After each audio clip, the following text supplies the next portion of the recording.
America और Iran के बीच में सीज फायर हो चुका है। वो बात अलग है कि लेबनान पर इजराइल ने अटैक किया, ईरान नाराज चल रहा है, लेकिन अमेरिका आश्वस्त था कि चलो कम से कम उसके पिंड छूटा है। रोजाना उसके कभी कुवैत वाले पर, बहरीन वाले पर हमला हो रहा था, कभी कोई ड्रोन उड़ा देते थे, कभी कोई रडार सिस्टम, कोई जेट, कोई प्लेन उड़ा देते, उससे शांति मिली। लेकिन नहीं, 1600 करोड़ रुपए का अभी, हाँ पुराना नहीं कह रहा हूं, अभी करारा झटका लगा है अमेरिका को। ऐसा क्या हुआ?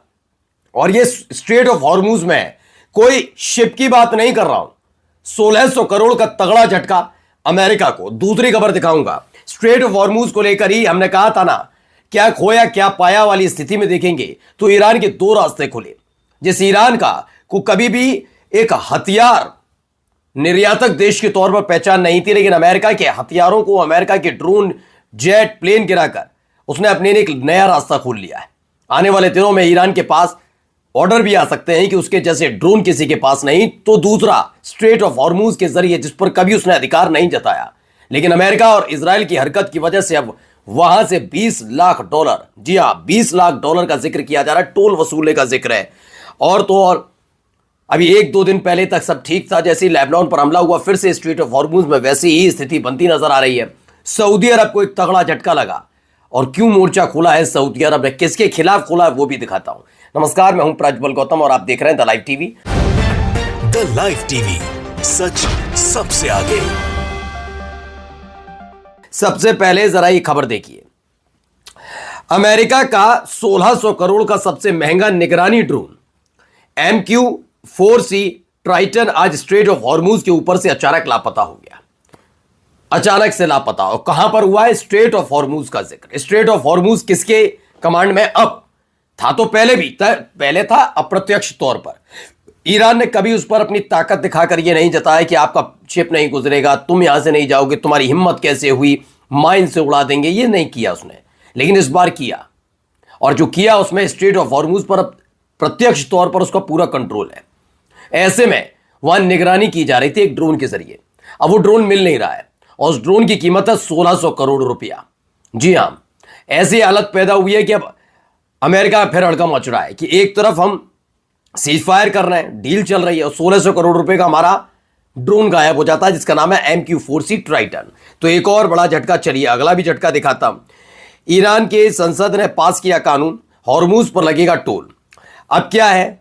स्ट्रेट ऑफ हॉर्मूज से वसूलेगा टोल ईरान। किस पे? ईरानी संसद ने कहा कि यह टोल 20 लाख डॉलर तक हो सकता है, यानी एक जहाज गुजरे उस पर 20 लाख डॉलर का टोल लगेगा। और हर एक जहाज, ऐसे तकरीबन सैकड़ों जहाज वहां से गुजरते हैं, तो ईरान के लिए एक और रास्ता खुल गया अर्थव्यवस्था को मजबूत करने के लिए। ईरान का कभी स्ट्रेट ऑफ हॉर्मूज को लेकर ऐसा इरादा था भी नहीं, लेकिन अमेरिका और इजराइल की हरकत की वजह से पूरी दुनिया भुगतेगी। हाँ, हो सकता है आप कहें कि ईरान ऐसा कैसे कर सकता है, ये तो इंटरनेशनल वाटर है, तमाम चीजें हैं, तो अब कहने से कोई फायदा नहीं। अगर इतना ही है तो सबसे पहले ईरान पर अगर दबाव बनाना है तो सबसे पहले अमेरिका से अपने संबंध खत्म करिए। ट्रंप के बारे में, ट्रंप की एक एक चीज जो आपके देश के अंदर हो किसी भी तरह की, उसे उठाकर फेंक दीजिए। अमेरिका से ताल्लुकात खत्म कीजिए, इजराइल से ताल्लुकात खत्म कीजिए, तब जाकर बात बोलने लायक है। क्योंकि अमेरिका और इजराइल दोनों ने वॉर क्राइम तो किया ही है, जब पहला हमला किया, जबकि ईरान का कोई इरादा नहीं था, और उसके बाद यूनिवर्सिटी पर, स्कूल्स पर हमले किए, तमाम चीजों को तो जिक्र करेंगे ना। अब देखिए क्या कहा जा रहा है इनकी तरफ से। खबर है कि ईरान के सुप्रीम लीडर मुस्तफा खामनेई के बयान से साफ पता चलता है कि तेहरान अब स्ट्रेट ऑफ हॉर्मूज को सिर्फ कंट्रोल करने तक सीमित तो नहीं रहेगा, बल्कि सोच समझकर और मजबूती के साथ उसका मैनेजमेंट करेगा। मुस्तफा ने कहा है कि ईरान हॉर्मूज स्ट्रेट को संभालने के मामले में एक नए फेज में एंट्री करेगा। ईरान जंग नहीं चाहता, लेकिन वह अपने अधिकारियों को नहीं छोड़ेगा। ये क्लियर कर दिया कि हम अपने अधिकारों को अब नहीं छोड़ेंगे। और हो क्या रहा है स्ट्रेट ऑफ हॉर्मूज में, अब जरा देखिए। ये पूरा का पूरा देखिए स्ट्रेट ऑफ हॉर्मूज ही है, एक तरफ बहरीन और एक तरफ ईरान है, आपको पता ही है।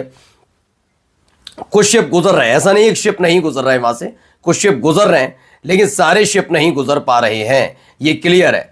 और अभी बीच में हुआ ये था कि जैसे ही डील की बात आई थी, सीज फायर की, वहां से गुजरने लगे थे शिप। हॉर्मूज में जहाज़ों की आवाजाही बेहद कम।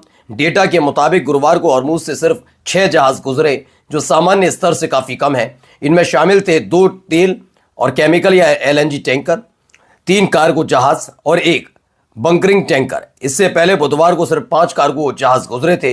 युद्ध से पहले रोजाना औसत 120 जहाज गुजरते थे और हर एक 120 जहाज से अगर एक जहाज से $20 लाख वसूलेगा ईरान, तो सोचिए उसकी अर्थव्यवस्था कितनी मजबूत होगी।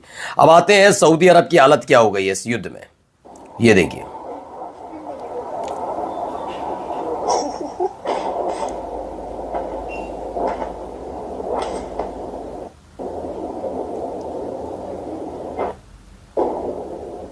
देख रहे हैं कुछ इस तरह से हमले हुए थे। पुरानी वीडियो है लेकिन इससे जुड़ी नई खबर क्या है। खबर यह है, सऊदी एनर्जी मिनिस्ट्री के एक वरिष्ठ अधिकारी ने सऊदी प्रेस एजेंसी को बताया कि ईरानी हमलों की वजह से ऊर्जा सुविधाओं के संचालन को रोकना पड़ा। हमलों में ईस्ट वेस्ट पाइपलाइन पर स्थित एक पंपिंग स्टेशन को निशाना बनाया गया। इस घटना में एक व्यक्ति की मौत हो गई और 7 लोग घायल हुए, जबकि उत्पादन में लगभग 7 लाख बैरल प्रतिदिन की कमी आ गई है। यानी एक बड़ा झटका सऊदी अरब को भी लगा है। जिस तरह के हमले हुए, उस हमले के बाद की स्थिति ये बनती हुई नजर आई है। और इन सब के बीच आप सबको ये भी देखना होगा कि हालात क्या से क्या बनते नजर आए। 7 लाख बैरल प्रतिदिन की कमी आ गई है इन सब में। आइए अगला जरा देखिए, जब तेल अवीव पर अटैक किया हिजबुल्लाह ने तो क्या हुआ।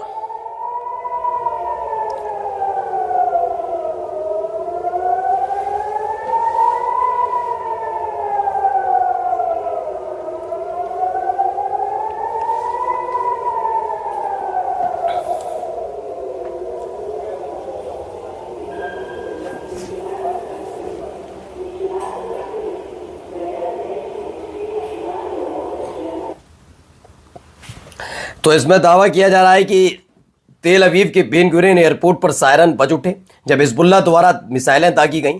और जब हिजबुल्लाह ने मिसाइलें दागी, उसके बाद कुछ ऐसे हालात बने कि बेन गुरियन एयरपोर्ट, जिस पर पिछले कुछ दिनों से सब कुछ सामान्य नजर आ रहा था, उस समय वहां पर पूरा खाली कर दिया गया, सायरन बज रहे थे। ईरान से चल रहे युद्ध में सीजफायर के बाद इजराइल में इमरजेंसी हटा ली गई है। इमरजेंसी हटने के साथ ही प्रधानमंत्री बेंजामिन नेतन्याहू के लिए परेशान करने वाली खबर भी सामने आई। एक इजरायली कोर्ट के प्रवक्ता ने बताया कि नेतन्याहू के खिलाफ चल रहे भ्रष्टाचार के मुकदमे में फिर से सुनवाई शुरू की जाएगी और इसको लेकर कई तरह की बातें हैं। लेकिन क्यों सुनवाई शुरू की जाएगी, जरा इधर भी सुनिए क्या कह रही हैं। You've probably sat across the table from Prime Minister Netanyahu more than almost anyone else out there, and he and Israel are of course big factors here. There's been recent reporting, you probably saw in the New York Times, that Netanyahu was taken into the situation where he basically pitched Trump on attacking Iran.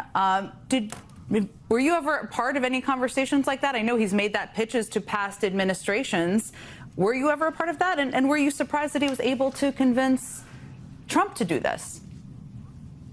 Well, I was part of any number of conversations with Prime Minister Netanyahu, conversations that took place in other countries. Pitching the U.S. to strike Iran. Yes, he wanted us to strike. He came to President Obama. He made a presentation to ask to strike. President Obama refused. President Biden refused. President Bush refused. The only president who has agreed to this, obviously, is President Trump.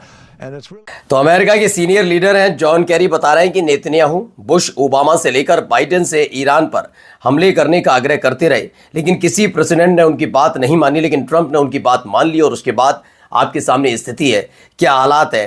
America को आखिरकार झुकना पड़ा। अब देखिए, CBS के साथ एक interview में कुवैत में अमेरिकी ठिकानों पर हुए ईरानी हमलों के बारे में एक अमेरिकी सैनिक का बयान, सब कुछ हिल गया। और ये उन्हें कुछ वैसा ही था जैसा आप फिल्मों में देखते हैं। आपके कानों में गूंज सुनाई देती है, हर तरफ धूल और धुआं। हम गहरे असुरक्षित इलाकों में चले गए, बिना किसी ठोस वजह के ड्रोन हमले के खिलाफ कोई सुरक्षा नहीं दी गई, बिल्कुल नहीं। यानी अमेरिका तैयार भी नहीं था इस मामले को लेकर। पहले से लगा सब कुछ ठीक ठाक हो जाएगा। और अब आपको दिखाते हैं, यहां पर एक अलग विवाद शुरू हो चुका है।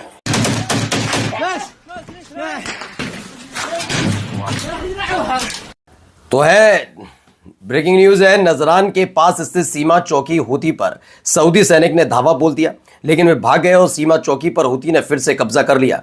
एक सैनिक भी इसमें मारा गया है। यानी कि यहां पर एक अलग मसला शुरू हो गया। नमस्कार।